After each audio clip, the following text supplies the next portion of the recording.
ఏదమ్మా నాలుగు చూపించు. ఇప్పుడు నాకేం జ్వరం లేదు, బానే ఉన్నాను. పర్వాలేదమ్మా, నాలుగు చూపించు. కొంచెం తెరు.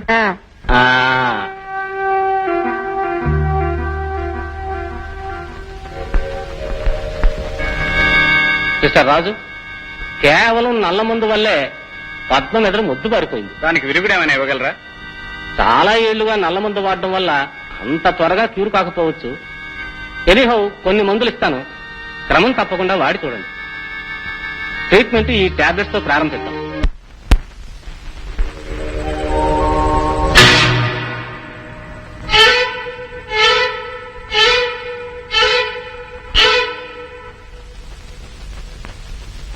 ఎక్కడికి వెళ్తున్నావు?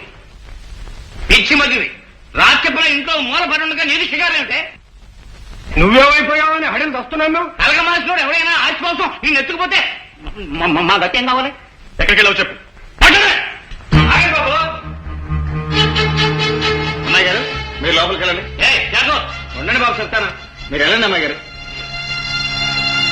ఒత్తిగా బుద్ధి లేదు బాబు. ఎందుకు బాబు ఊరికట్ట అరుస్తారు? పద్దమ్మ నేనే బయటికి తీసుకెళ్ళా. ఆ అమ్మను బెదిరించే బదులు నన్ను అడిగితే నేను చెప్పేవాడిగా. ఆ అమ్మనంత బెదిరించి భయపెట్టేస్తే మీరు ముగ్గురు రాక్షసులను ముద్ద పడిపోతా అమ్మ మనసులో. ముద్దల్లో సీడు అలా ఉంచవా? ముందు దీన్ని ఎక్కడ తీసుకెళ్ళావు? అట్ట అడగండి చెప్తా. ఆ పద్దమ్మట మందకొడిగా పడి ఉండడానికి తమ నల్ల మందు ఆడుతున్నారు కదండి. నీకు ఈ షాక్ పదును ఎక్కువ బాబు. రహస్యాలు తెరుచుకుంటూ తెరలు చించుకుంటూ యమస్పీడ్గా వెళ్ళిపోద్ది.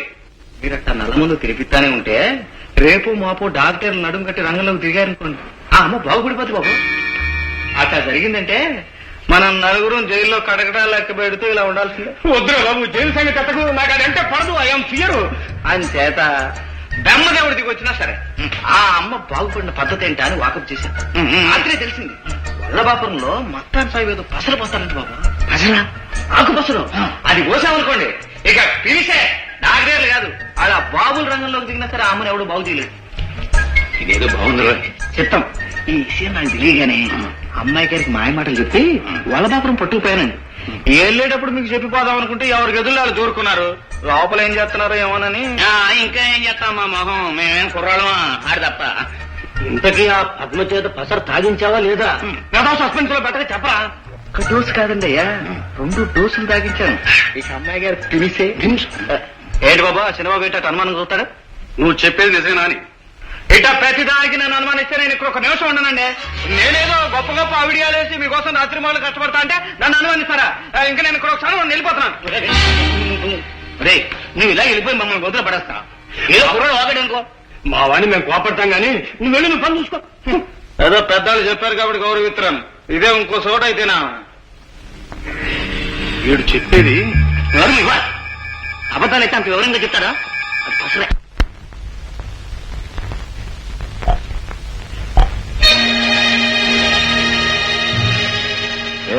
కాయ కావాలా?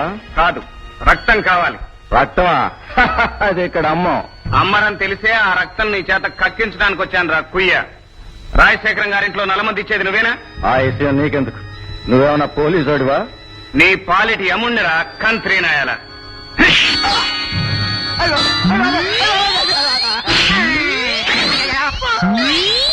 నా ఏ రేసలోకి వచ్చి నన్నే కొడతావురా?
నన్ను వదిలేయండి బాబు. బాబు, ఆ ఇంట్లో నల్ల ముందు ఇచ్చేది నేనే బాబు. రేపటి నుంచి ఆ ఇంటి జోలు పోను. తల్లి తోడు బాబు. లేదు, నువ్వు రోజు ఆ ఇంటికి వస్తూనే ఉండాలి. నల్లమందు బదులు ఈ టాబ్లెట్స్ ఇవ్వాలి. ఇస్తే అనుమానం కలిగే వాళ్ళు బాధేస్తే బాబు. కంపెనీ సరుకని ఇలా కొత్తగా టాబ్లెట్స్ లాగా వస్తున్నాయని చెప్పి వాళ్ళని నమ్మించాలి. అది నీ బాధ్యత. మళ్ళీ తోకదాడించావో అయ్య బాబు, లేదు బాబు, మీరు చెప్పినట్టు వింటాను.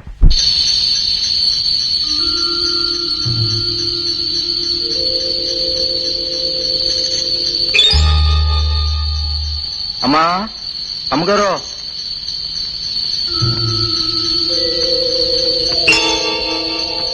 వచ్చావా? సరకైపోయింది. రాత్రికి ఎలాగని చూస్తున్నావు? కొత్తగా బజార్లోకి కంపెనీ ముందు వచ్చిందమ్మా. మామూలు ముందు ఇంత తినే కన్నా ఇదొక్క మాత్రం చాలంట. ఇది తెచ్చే చూడండమ్మా. ఇదేమిట్రా ఇవి? సన్నపి బిళ్ళలాగున్నాయి. అయ్య బాబాయ్, కళాసు మందమ్మా. ఖరీదు ఎక్కువ, ఈ మందుకి పొగరెక్కువ అంట. సరే, రాత్రికి వాడి చూద్దాం. నువ్వేళ్ళు.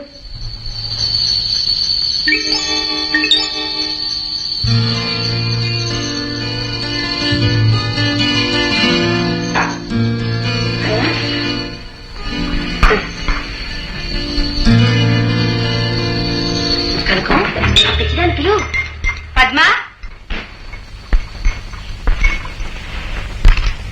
ఈ పాలు తాగేసి వెళ్ళి పడుకోమా.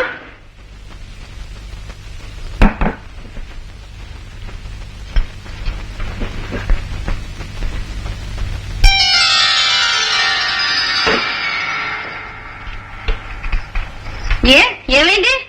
తాగు. తాగలేవు. నీ బొంద, నీ మొహానికి రుచి పచ్చి కూడానా? తాగు.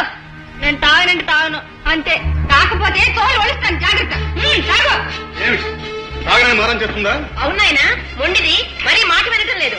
దీన్ని మాట ఎలా చేసే భక్తి నాకు తెలుసుదిరా.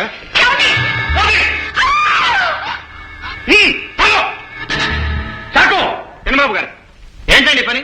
ఆరుగుతులు బట్టి కొడతారా? తప్పు కదండి. రాజు బాబు, ఇలా బెదిరించి తాగితే రేపు నుంచి రోజు మారం చేస్తుంది. పిచ్చాను తంతే అంత. ఇట్లా బెదిరించి కాదు బాబు, బతిమాలు జరిపించుకోవాలి వాళ్ళ దగ్గర. ఉండండి, నేను చెప్తాను. అమ్మాయి గారు, నాన్నగారు ఇప్పుడే నాతో ఫోన్లో మాట్లాడారు. మా పద్దమ్మ చేత పాలు తాగించావా లేదా అని నన్ను కోపడ్డారు. అమ్మాయి గారు, మీ నాన్నగారి చేత నన్ను తిట్టించకండి. పాలు తాగండి అమ్మాయి గారు. నేను తాగిస్తే నేను తిట్టరా? తిట్టడు, మెచ్చుకుంటారు. తాగండి.